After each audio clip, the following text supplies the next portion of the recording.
Once, Francis and Brother Leo had to go to a nearby city to conduct some business for the friary at Assisi.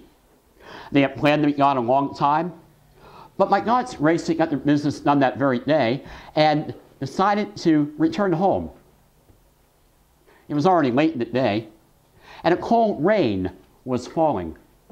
And Brother Leo had been thinking a good deal in the solitude of the walk, and finally he called out, "Father Francis, tell me, what is this perfect joy you speak about? I don't understand it." Francis smiled.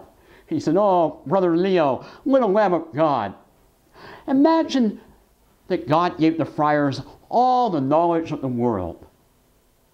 Imagine that you knew all theology and philosophy and history and every other kind of knowledge." Oh, Leo, who was a very simple man, smiled, imagining himself with all that knowledge and teaching others. Even in the twilight, Francis could see his face light up. And Leo cried out, "Yes, that would be perfect joy!" But Francis laughed and shook his head and said, "No, Brother Leo, contrary to what you think, that would not be perfect joy." And so they continued walking on in silence and in prayer. It was getting dark, and sleep began to fall. They walked along the icy path. And then Brother Leo called out again, "Father Francis, tell me, what is this perfect joy you speak about? I still don't understand it." Francis said, "Oh, little Lamb of God, imagine that you could speak all languages, Latin and French, German and Arabic and Hebrew, and that you could be eloquent every time you spoke and preached." Well, Leo, who was not very good at speaking, grew excited. He imagined himself preaching to throngs of people, and he shouted out, "Yes, that would be perfect joy!" But Francis shook his head and said, "No, it would not." And so they continued walking. It was dark now, getting very cold, and the snow began to fall, and the two walked along that icy path toward Assisi. As Leo walked, he kept repeating it to himself, "Perfect joy, perfect joy," as if by repeating it, maybe he might understand it. Finally, he couldn't contain himself any longer. He said, "Father Francis, tell me, what is perfect joy?" And Francis said, "Imagine, Brother Leo, that you had the power to heal the sick, to raise the dead, and give sight to the blind." Leo was overwhelmed. He would heal as Jesus did. "Yes, that would be perfect joy," he shouted out. But Francis said, "No, it would not." And they continued walking. Well, it was late when they reached the friary. They were cold and tired and hungry. And so Leo knocked on the door and identified himself. "It is I, Brother Leo, and Father Francis is with me. Open up." The friars, who were asleep upstairs, opened the window and looked down, but it was so dark they could not tell or recognize who it was that was down there. They said, "You cannot possibly be Father Francis and Brother Leo. Get out of here, you thieves." And they poured down buckets of cold water upon them. Oh, soaked to the bone and chilled, Francis and Leo slept on the ground outside the friary that night. In the middle of the night, Leo got up. He said, "I'm going to try it again." He knocked on the door. "It is I, Brother Leo, and Father Francis is with me. Open up, please." Well, Leo's shouting angered the sleeping friars. They grabbed their staves and cudgels. They went downstairs and rushed out the door and began to wildly thrash Francis and Leo, cursing them as thieves. Cold and tired and wet and hungry and battered and bruised from the beatings by their own brothers, the two were tossed into a ditch outside their home, the friary. After the friars had gone inside and locked the door, Francis spoke. "Brother Leo, you asked me what perfect joy was. Leo thought to himself, who's thinking about perfect joy?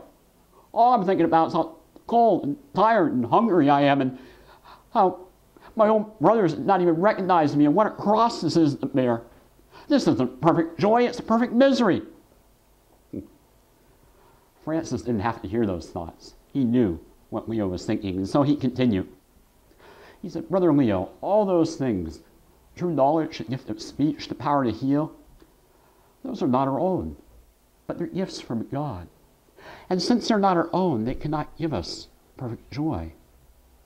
But our sufferings, our trials, our rejection, even by those we love, these are all our own. And Leo's eyes grew wide. He thought to himself, yes, my trials are my own. And Francis continued, all of creation with its many gifts are God's alone, but our crosses are truly our own. And so, Brother Leo, little Lamb of God, it is in bearing our crosses that we can find perfect joy. Well, the question faded from Brother Leo's mind. He took some comfort from Francis' words, but he didn't really understand what Francis was talking about. And finally, he drifted off into sleep. Before dawn, Leo heard the door of the friary swing open. A friar whose head was covered with a cowl invited them in. His face was hidden, and Leo wondered who he could possibly be. The friar motioned for them to sit down on the bench by the kitchen fire. And while all the other friars were asleep upstairs, that friar placed bread on the long wooden table, and then he joined them in breaking their fast. He called them each by name. Francis, take and eat. Leo, take and eat. For he knew who they were. And then they recognized who he was.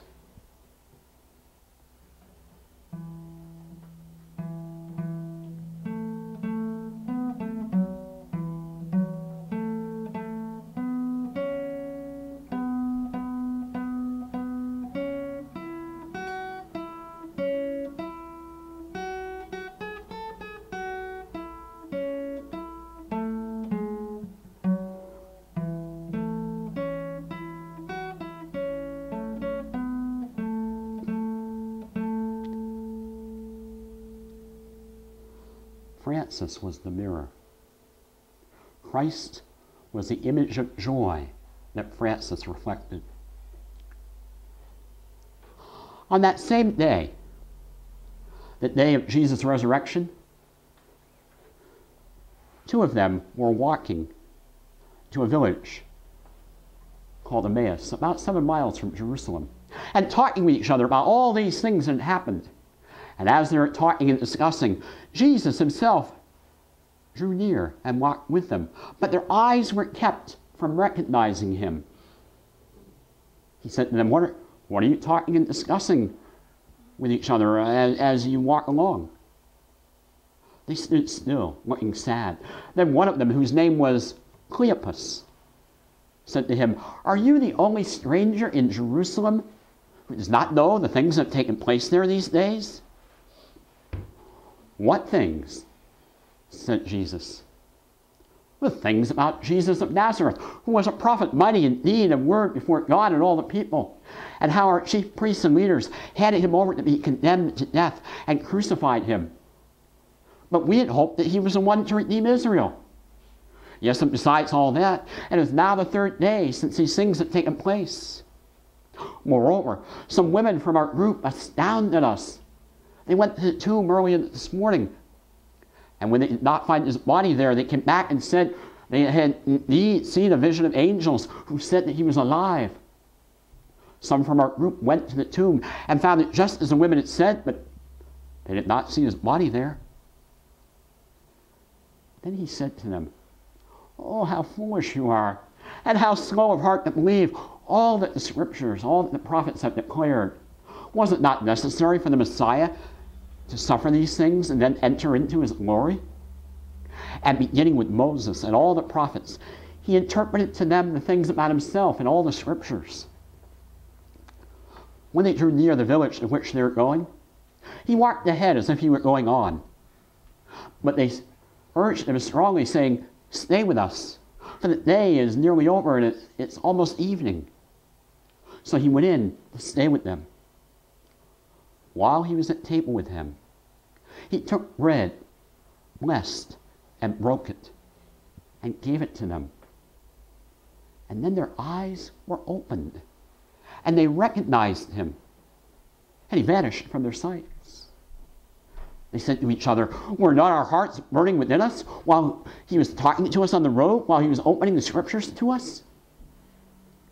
That same hour they got up and returned to Jerusalem and found the 11 and their companions gathered together. They were saying, "The Lord has risen indeed, and he's appeared to Peter." Then they told what happened on the road and how he had been made known in the breaking of the bread.